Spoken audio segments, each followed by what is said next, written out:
Phil, what do you want to talk about today? I'm curious as to how curious you guys are about the offense coordinator spot here in New England. That's the biggest, most important job left to fill, clearly, because of the impact that it'll have on Drake May.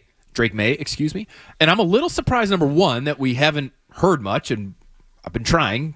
I know many of us have been trying to figure out who the Patriots are going to be bringing in to interview. I'm a little surprised we haven't heard much yet.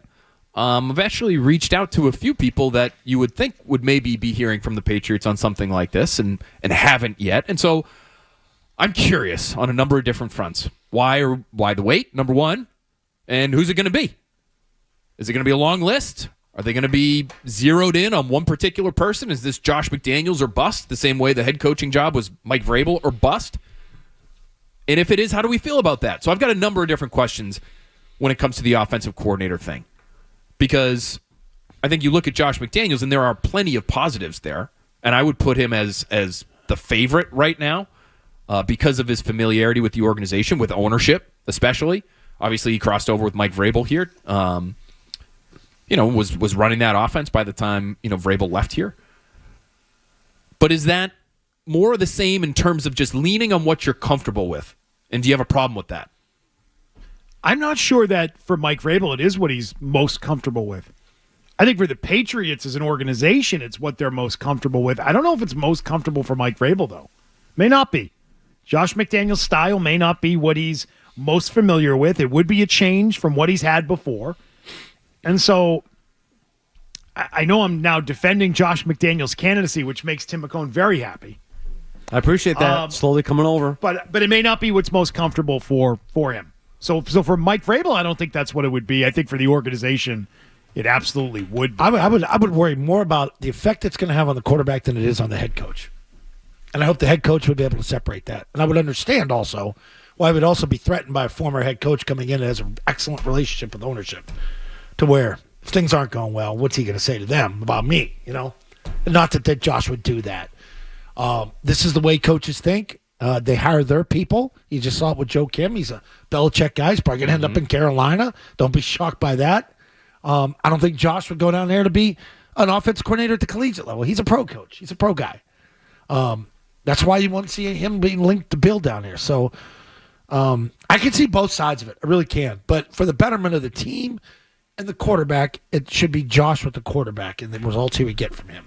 See, that would be the wrong reason to me not to hire Josh McDaniels. If you are worried about, well, this guy's been a head coach, this guy has a relationship with some of the people that are in the build. I don't know how close he is with Hunter Henry, for example, but that's a guy who was here the last time Josh McDaniels was here.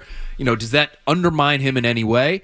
That to me shouldn't be part of the equation. But maybe it is. It would have been for somebody like Bill Belichick, right? Yeah. Isn't that how Bill Belichick would have thought about putting together a staff? Isn't that part of the reason why you see guys come in from the North Dakota School of mining or, from the lacrosse ranks? It's why you put Joe Judge and Matt Patricia in charge of your offense. Right. So that's sort of a... That's an extreme example. That's a Bill Belichick approach. Yeah. I would be a little disappointed if Vrabel was looking at it in a similar fashion. And I don't know if he needs to. I think we should take Mike Vrabel at his word with what he said this week when he did his radio interview across town. When he said it's a long list. And he was asked about Rob Gronkowski saying, he said Josh McDaniels should be the first guy you call. He did not then reference Josh in that first part of his answer. He said, well, to paraphrase, we're going to talk to a lot of great candidates for this job. We're going to, go through a process and talk to a lot of people. And then there was a second follow-up about McDaniels and said, again, saying, is he on the list? And that's what he said, yeah, he's on the list.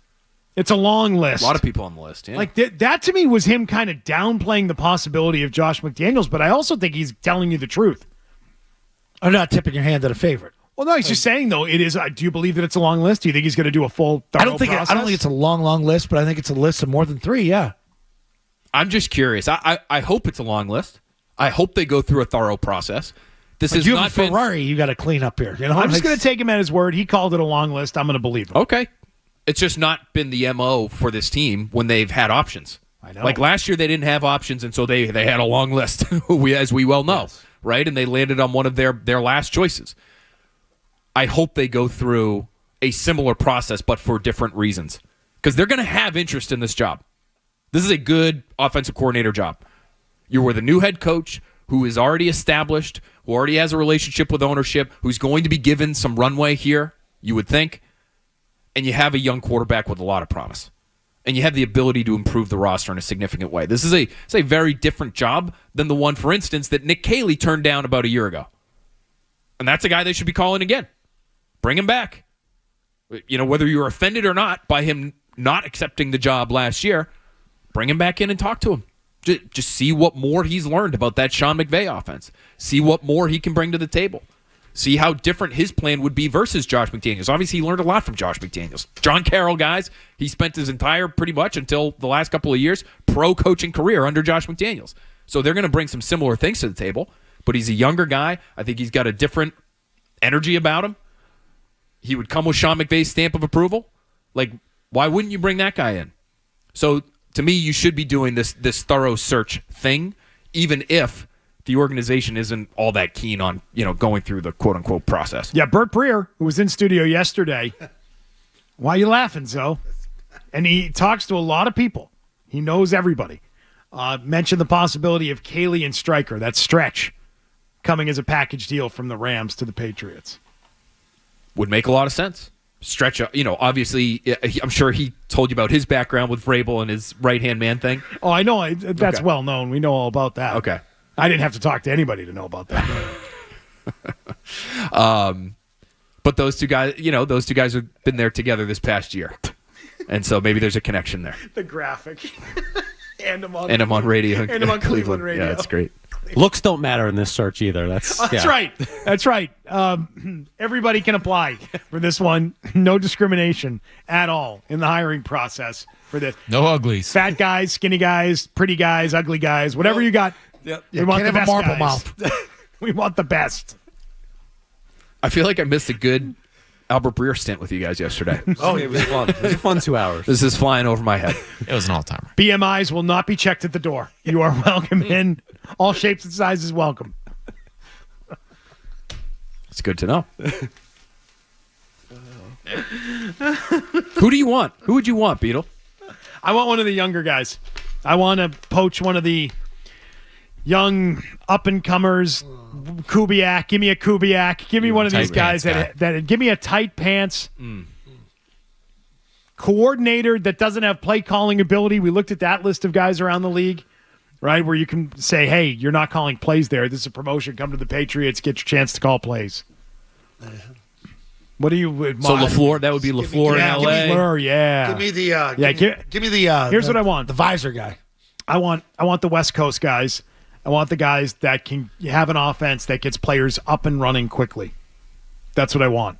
Okay, let me just, to be devil's advocate. Okay, please do. If those guys don't have play calling experience, are you worried about how quickly they could get the offense up and running versus a Josh McDaniels, who's obviously very accomplished play caller? Yes. It does worry you. Yeah, it should.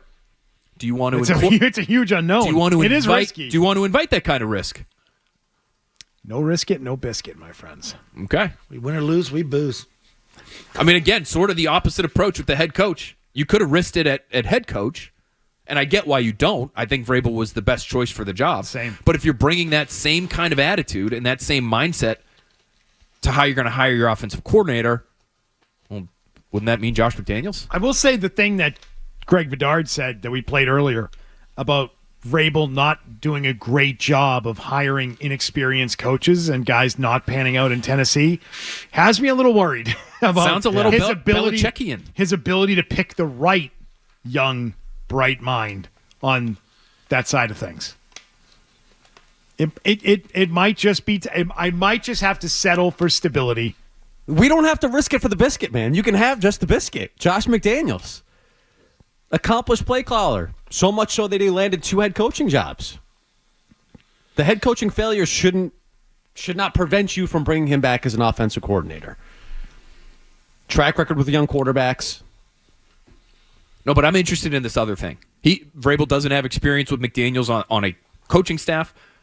McDaniels might have a relationship with ownership. Again, it's hard for me to envision Mike Vrabel feeling insecure. Just like in general.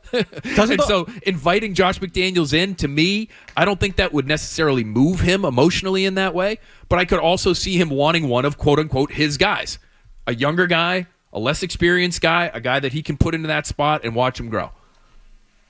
And I don't know if that's what's best for this team right now. When you have somebody like McDaniels, who I think would be open to the job, just sitting there, ready to go. I think McDaniels and Vrabel would clash a little bit. Yeah. Not that that's a bad thing. I don't think that's a bad thing. I just think it would happen. You've got two strong personalities. Yeah. A lot of guys who think they know better. Yeah. Yes. And rightfully so, by the way. The same way that Brady clashed with McDaniels sometimes. Brady clashed with Vrabel in practices over the years, right? Sure. That could be a good thing, not it a could bad be. thing. I It don't could say be. it as it's a negative. But if you're a head coach and you're trying to establish something and you want to be seen as the guy, is that something you want to invite? That's it. It's all interesting to me. Doesn't the Vegas failure, though, help with that a little bit in terms of Josh?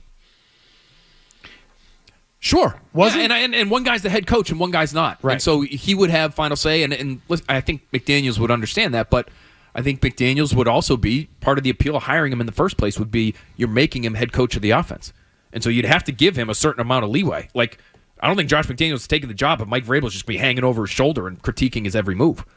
That doesn't sound like an ideal situation for him, no matter how good the quarterback is. Hey, if you like that clip, check out more videos from Zolak and Bertrand right here. For more Patriots analysis and opinion, hit this playlist. And for all the latest from the Sports Hub, download the app at 985thesportshub.com.